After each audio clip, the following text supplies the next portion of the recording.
So, some of you might be wondering what this device is right here that takes about 2 seconds to catch up with whatever's happening on the main camera right here. This thing, right above here that I'm pointing into, I'm trying to... There we go. This thing right here is the LootCam 2000. Those of you that follow me on Twitter probably got to catch a picture of it. If not, let me open up a picture of it and I'll show it off on the brand new LootCam. So the LootCam is this giant thing that's hanging over the table. There we go. This was bought with Patreon money. So this is what we're going to be using. I'm going to give it a test drive. We're going to see how it goes. Use it for looking at butts. I could use it to scope out some ass. The only problem is that it has a focal length of like 11 inches. So I would have to be really close to someone's butt and then like hold this giant, massive, dental-looking camera like right at their ass, and then it's really hard. It's on like a telescopic arm, but it would be really hard to get a panty shot because like the camera itself is the size of like the VHS bundle for the movie Titanic. So it would be hard to sneak that underneath someone's skirt without having them notice. But I'm glad you guys... I went with something that I figured everyone would know the actual size of by heart, because my heart will go on. Tonight's unbox is a weird piece of shit that came from the dollar store that they only had one of, and I bought it because it looked like the dumbest thing I've ever seen. So we've got the comic book collector kit, superhero comic book collector kit. It's only $1. Like I said, came from the dollar store. It says you get superhero comic book and more. And it looks like, you know, this is just, what is this, Gen 13? Yeah. This is just an issue of Gen 13. Nothing really special here. But the reason why I picked it up is because it also comes with trading cards. And if I maneuver this around, you can see it comes with... Oh, you know what? Hang on. Let's use the LootCam for this. It comes with a picture, or a trading card, of everybody's favorite superhero, Elvis Presley. Take a look at that. You get me all shook up. Here we go. Oh, hang on. He's got glare on his face again. Elvis, please. I'll take you to Graceland. Nope. I gotta zoom in on his face. Oh, we're losing him. We're losing Elvis. We're losing Elvis. Elvis, come back to us. No, he's slowly reappearing. He's rematerializing. There he goes again. God damn it, Elvis. This thing contains a comic book from an assortment of popular superheroes with the capital S, collector trading card pack, how to collect comic book collector's guide. They say collect a lot. 2 special collector trading cards. One of which is Elvis Presley. All right, so it's from a company called Cards One, and yeah, let's rip this open. Let's take a look at this wonderful superhero comic.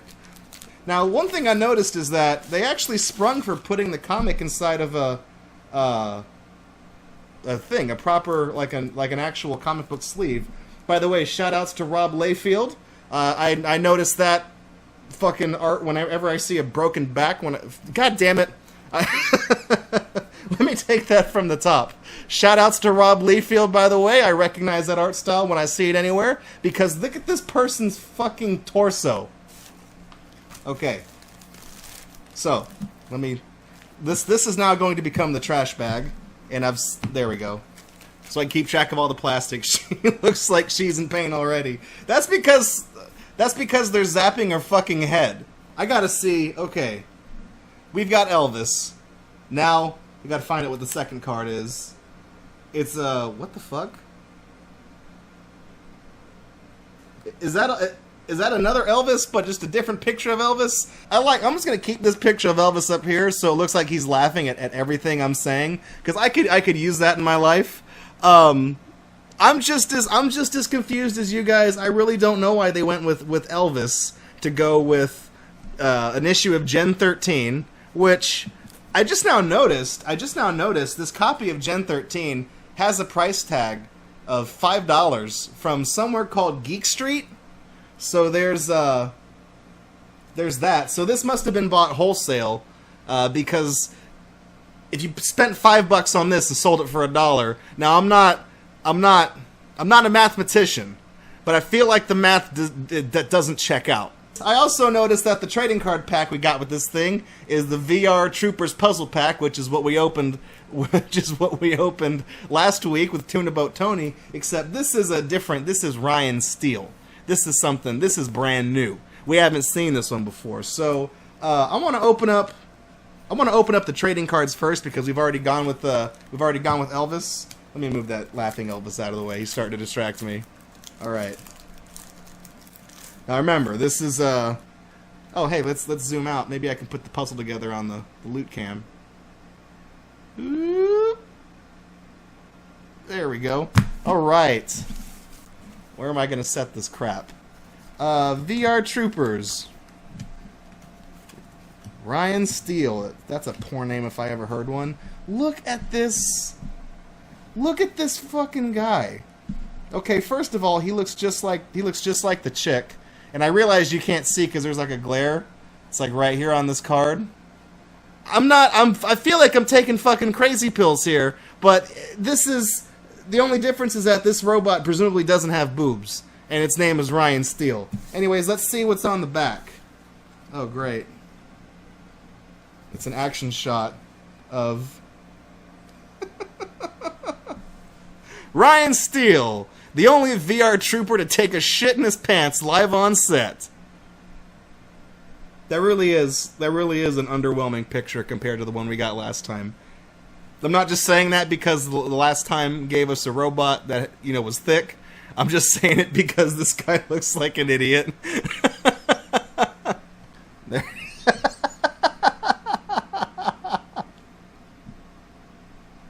There we go. Nice and easy. Okay, don't shake the loot cam. We're losing them. We're losing them. I'm having a flashback. I'm thinking of a number between 1 and 20, and I'm thinking of Ryan Steele. Let's take a look real quick at this issue of Gen 13, specifically because I want to see the advertisements, because I like old comic book advertisements. So let's see when this was printed. Well, I'm glad I took it out. It looks like it's from 1997 because right here on the back is an advertisement for Resident Evil Director's Cut, which is fucking badass. They don't do ads like this anymore. That's an eyeball in a jar. Now you can see Resident Evil through the director's eyes. Shout-outs to the basement music from Resident Evil Director's Cut, which sounds like a bunch of clowns farting to death. We have an ad for Mortal Kombat Mythologies Sub-Zero. I think a game that is universally hated by everyone. This says, meet the root of our evil. And I presume that's one of the Mortal Kombat characters. But I'm not too well versed on Mortal Kombat, so you guys are going to have to call me a retard in the comments of this video. But I can identify Twix when I see it. He who unwraps the Twix gets both bars. It's not just safe, it's the law. 2 for me, none for you. Is that still their catchphrase? You don't share your Twix? Because I could have sworn that they kind of flip-flopped on that in recent years. Let's see. 2 for me, none for you. I remember those commercials. Here's a wolf coming out of a TV that says Little Red Riding Hood just wet her pants. And what the fuck is this for? It's for the C3D Checkmate, CHEQUE, Checkmate, check like a money check. Don't laugh, you might just wet yours when you see the in-your-face 3D effects the Checkmate C3D imaging system adds to your video games.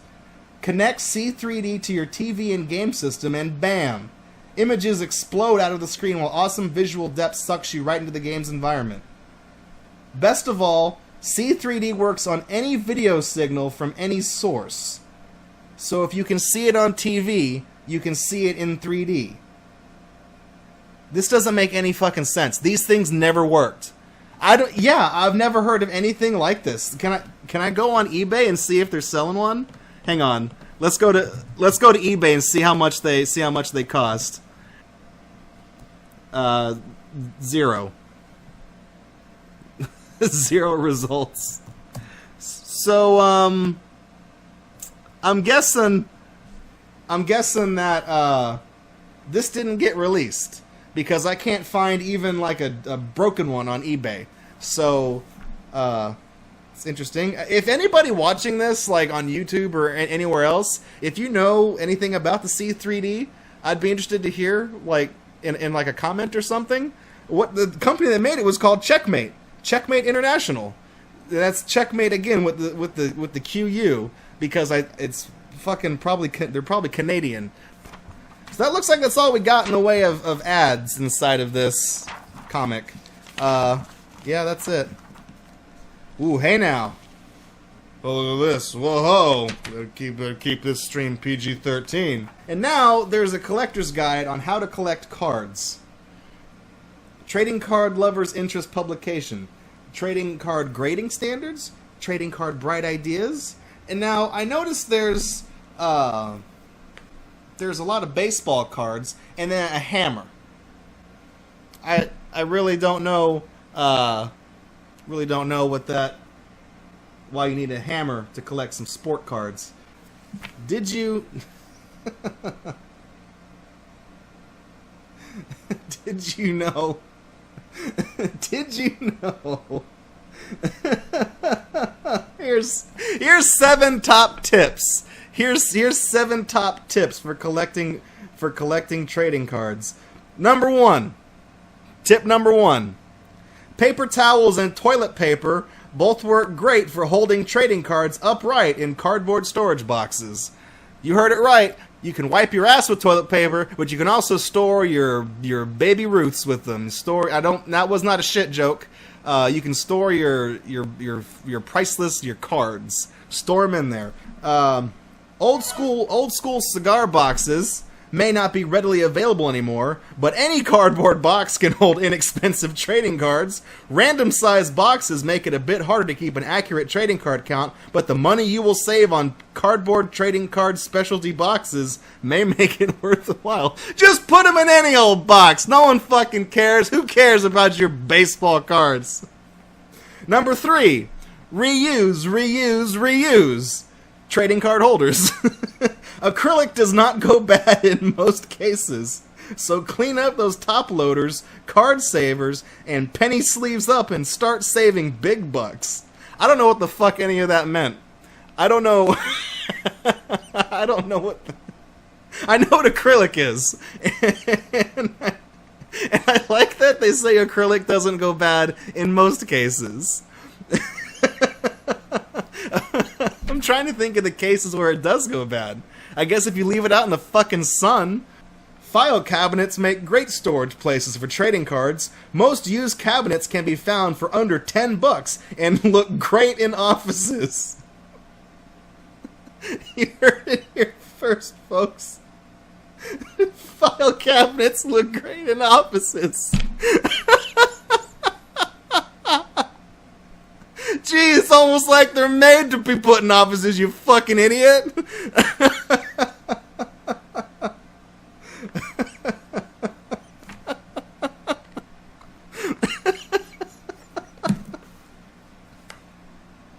Who wrote this? Tip number 5.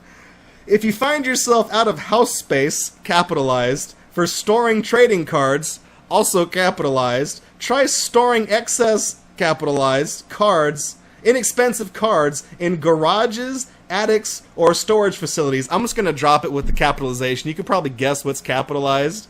Make sure those overflow storage areas are climate controlled.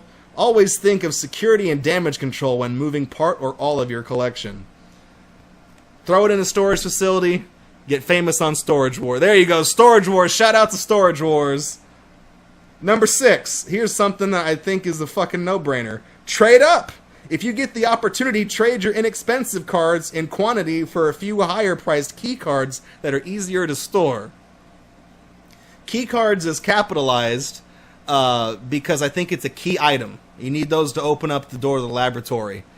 Tip number 7, tote tubs. That's a sentence. Your local discount stores carry all sizes and shapes of plastic storage tubs. These tubs are great for holding all types of trading card sets and wax boxes. If you want to go cheaper, try looking for these tote tubs at your local flea markets and garage sales.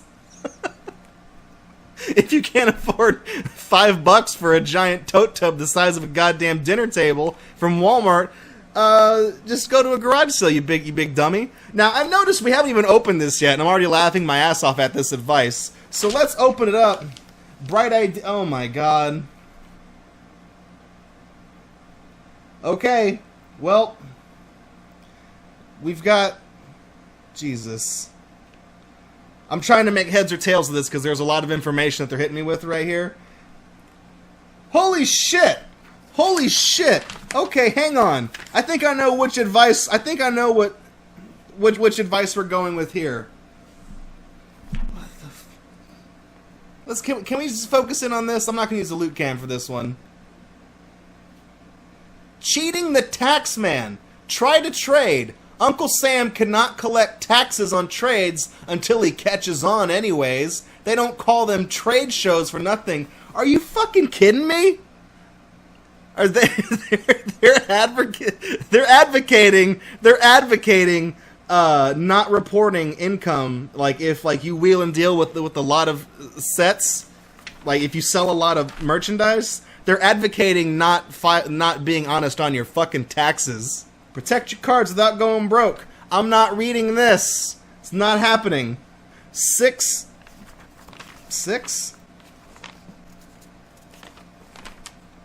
Okay, this is a good one. Let's do another round of top tips. 6 stupid things every collector should never do when attending a trade show. And eagle-eyed viewers may have noticed that there's only 5. There's only 5 tips. I also think offense. I think offense is spelled wrong. I think that's O-F-F-E-N-S-E. Is it? Don't take... Yeah, oh, the C spelling is, I believe that's the European style. So, wherever this came from. Bad idea number 1. Look rich going to a trade show.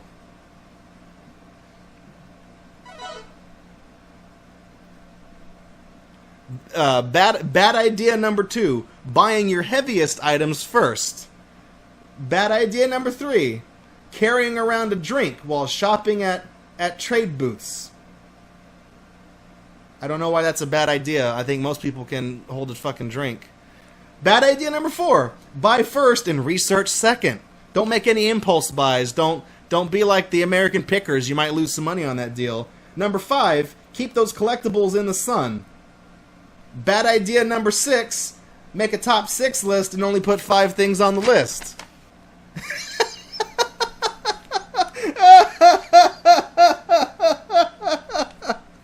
Trust Super Jail. Trust Super Jail. You're gonna fucking love this headline. How about that internet? How about it? How about that internet? Commerce with the puzzle. I swear this is just some fucking 101 free stock images for you.com right here is where this came from. I will scan this into a PDF and I will upload it. I will put it in the I'll put a link in the description when I upload this to YouTube. And so if you're watching this on YouTube, scroll down and you can get a link to a PDF of this bullshit. But if you're watching this live, give me a couple days and I'll do this. Anyways, that's our make a segment on the website called Gator Scans. Anyways, that's gonna do it for what was this called again? The Superhero Comic Book Collector's Kit from Cards One. You can visit their website at cards1.com. Maybe we can get some more top hot tips. Get some more tips.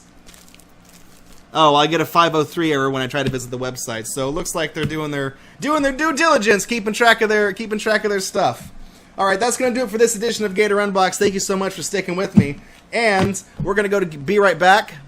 Be Right Back. They still exist and they have a Facebook page too. Like them on Facebook. Cards One Trading. How many likes do they have? 790 people like this. Good job, Cards One. Appreciate it. All right, so that's going to do it for this edition of GatorUNbox. Thank you so much for sticking with us. We're going to go to Be Right Back.